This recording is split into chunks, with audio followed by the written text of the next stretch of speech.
Home to a new life for a local dog on the brink of death. Some days I wake up and I can't believe that this has really happened, and it wouldn't have happened, had I not brought her here. Doctors at the UC Davis Veterinary Hospital were faced with the incredible challenge of helping a paralyzed dog walk again. New at 5, CBS 13's Tony Lopez shows us how they were able to save Leah's life. Take a walk with a dog whose deer encounter nearly took her dear life.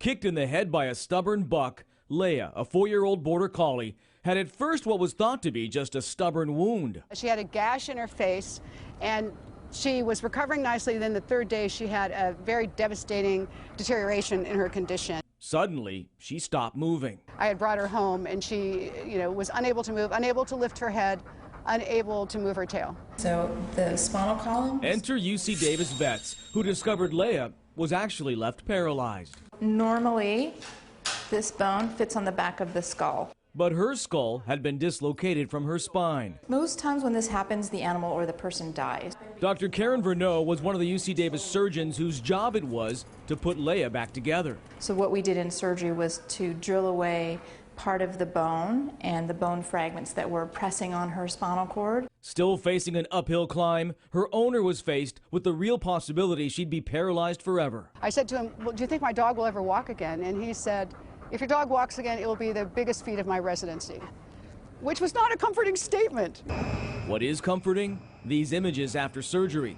Leah spent days doing water therapy. Movement was key, teaching her how to use her muscles again. As you can see, it worked, and doctors are now happy to say She looks normal.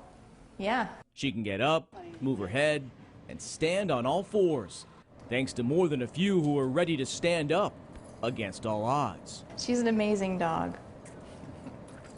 Isn't she cute? Leah is now home with her family in Grass Valley, still doing water therapy a few days a week and acupuncture. And yes, she's doing doggy stuff, chasing squirrels, digging, and just loving life again. Oh, she's so Some of the cute. work they do at that veterinary school at unbelievable. UC Davis is quite remarkable. Yeah. And as Christina said, that had to be a heck of a kick from the deer to lodge that, My that kind goodness. of Yeah. damage. Glad she's okay. Tony, thanks.